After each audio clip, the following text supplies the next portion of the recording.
And then you might ask me, okay, but I don't understand Arabic, so, it's obviously going to be monotonous. Well, you have to seek knowledge in that regard. And we live in such a modern era. We have no excuses whatsoever. We're going to be definitely be held questionable in the court of Allah subhanahu wa ta'ala if we don't use all the tools that we have at our disposal to seek knowledge. We use those same tools to seek worldly knowledge. We, follow online courses. We do all kinds of things to secure worldly knowledge. At times we want this degree, finding it difficult to perhaps fly over to a different country. We are ready to sit at virtual classrooms and follow the courses online.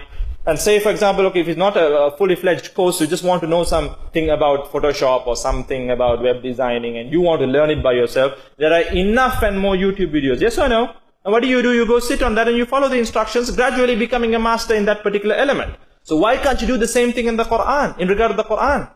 Say, for example, if you search Tafsir of Surah Al-Fatiha, you're going to get a plethora of videos discussing the Tafsir of Surah Al-Fatiha. I'm not endorsing every single video that's on YouTube. It's upon you to choose the scholar that you trust and listen to the content at the end of the day. But there is enough and more content. And there are scholars who stick to the Quran and the Sunnah who are contributing to the Islamic video library on a daily basis.